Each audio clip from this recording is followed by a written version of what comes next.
Brière, mesdames et messieurs, merci de votre présence.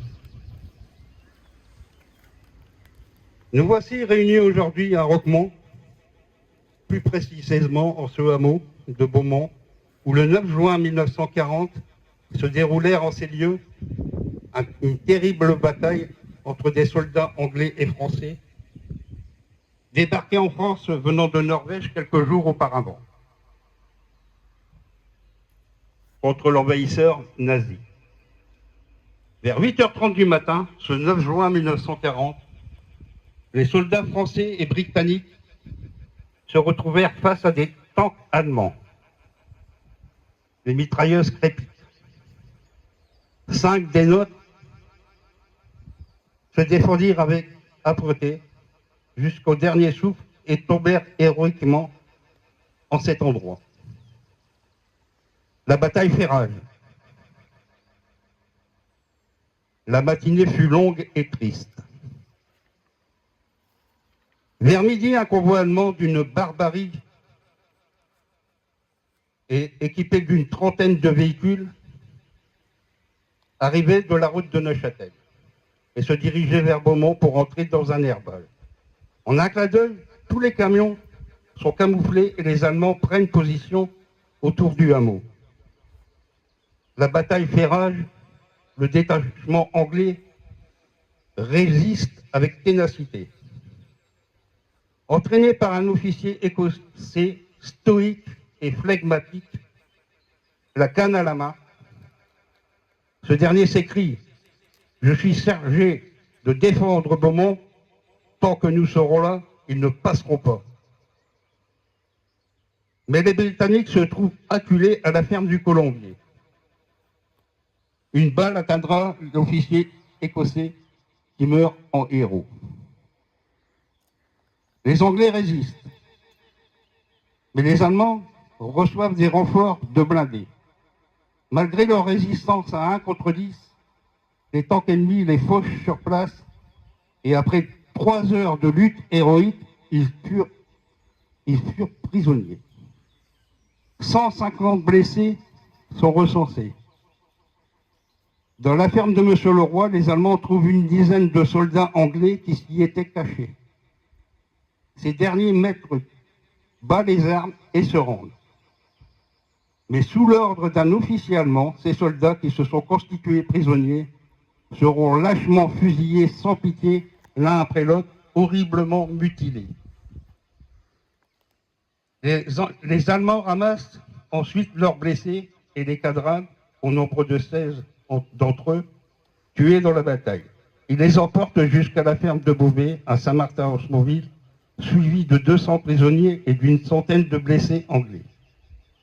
Le calme est revenu. Partout gisent des morts qui ne seront inhumés que le mardi 11 juin 1940. Ce jour-là, 31 soldats britanniques et 5 Français périrent au cours d'un terrible affrontement. Ce que je viens de vous narrer, c'est une synthèse de cette journée du 9 juin 1940, recueillie dans des archives d'un fascicule de l'abbé Tessonnière, alors curé de Criteaux, et écrit le 25 mai 1945. Dans ce fascicule que l'abbé Tessonnière a baptisé « Printemps tragique », c'est un hommage à la mémoire de ces 5 soldats français et aux 31 soldats anglais, morts au champ d'honneur ce 9 juin 1940. Cet hommage que nous continuons à honorer tous les ans et qui, espérons, perdurera dans le temps, nous nous devons de ne pas oublier qu'ici, comme ailleurs, dans le monde, des hommes et des femmes se sont battus pour notre liberté. 85 ans plus tard, malgré les traités de paix, les conflits existent toujours. Malheureusement, et des innocents meurent tous les jours. Le monde a changé, les guerres ont changé, mais l'équilibre est fragile. Souhaitons, mais j'en doute, que les dirigeants du monde entier arrivent un jour à obtenir une paix universelle. La guerre est à nos portes, entend-on sans cesse de nos dirigeants. Mais quelle porte? Je pense personnellement que nos portes ne sont pas blindées, et qu'elles sont déjà enfoncées. Une pensée également pour nos forces de sécurité intérieure, policiers, gendarmes, pompiers, pénitentiaires, à nos enseignants, nos hospitaliers, qui sont confrontés quotidiennement à l'insécurité.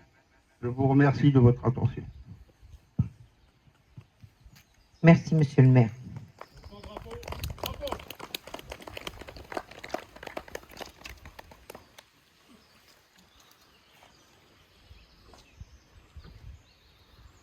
J'invite maintenant Monsieur Robert Le Bourgeois, député de la 10e circonscription de Seine-Maritime, à me rejoindre. On les porte-drapeau. Garde à vous.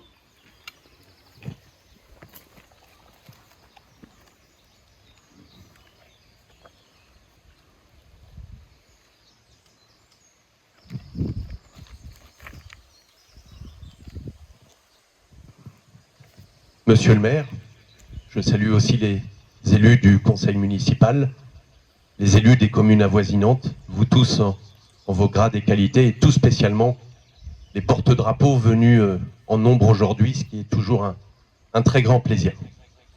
Chers amis, monsieur le maire l'a rappelé, nous commémorons aujourd'hui le 85e anniversaire des combats du 9 juin 40 qui ont eu lieu ici, à Roquemont, au hameau de Beaumont. Je remercie sincèrement monsieur le maire, Christian Lefebvre, et tout son conseil municipal pour leur accueil dans la commune. Rassurez-vous, je ne serai pas long, mais je tenais sincèrement à rendre hommage aux soldats tombés ici à Beaumont, comme je l'ai fait dimanche dernier à Biville-la-Baignarde. En tout, 5 Français et 30 Britanniques sont tombés face aux troupes allemandes. Puis, monsieur le maire l'a rappelé, une dizaine de soldats anglais ont été faits prisonniers et ont été lâchement fusillés. Qu'ils soient français ou anglais, ils combattaient ce jour-là non pas sous la bannière de 2 nations historiquement rivales, mais sous l'unique bannière de la liberté des peuples à continuer d'être eux-mêmes et la volonté des hommes à vivre en liberté sur leur terre. Me viennent en tête à cet instant ces mots bien connus du général de Gaulle. Il y a un pacte 20 fois séculaire entre la grandeur de la France et la liberté du monde. C'est ce pacte qui, il me semble, s'est joué ici à Beaumont en juin 1940, comme dans tout le nord de la France. Et en son nom que se sont alliés les peuples français, britanniques, puis un peu plus tard américains. Souvent, devant ces stèles et ces monuments aux morts, je songe, peut-être comme vous, au désespoir qui a dû saisir nos parents et nos grands-parents après la défaite cuisante de la bataille de France. Je songe aux membres de nos familles, tombés au feu dès les premiers jours du conflit ou à la libération. L'histoire, puis la victoire de 1945, ont donné une raison et un sens à l'engagement et au sacrifice de tous ces hommes et femmes, militaires réguliers mais aussi résistants. Aussi, je forme le vœu que ces commémorations, qui rythment la vie de nos communes, ne restent pas seulement des hommages aux événements passés, mais qu'ils soient également l'occasion de nous interroger sur l'héritage que nos aïeux ont sauvé et qu'ils nous ont laissé en dépôt. Si les grands totalitarismes du XXe siècle, le nazisme et le communisme, ont disparu, d'autres tyrannies, plus sourdes, se sont immiscées dans le quotidien de nos vies. La technologie, l'individualisme ou la société de consommation peuvent être aisément qualifiés de totalitarisme doux, face auquel il devient bien plus difficile de lutter, car leur violence nous est moins perceptible, voire même plus acceptable. Mais ne nous méprenons pas. La liberté, l'unité et la grandeur de la France, que les totalitarismes du siècle passé ne sont pas parvenus à anéantir par les armes, de nouvelles tyrannies pourraient aujourd'hui les amenuire progressivement en remodelant les conditions mêmes de notre existence commune en société. J'en finirai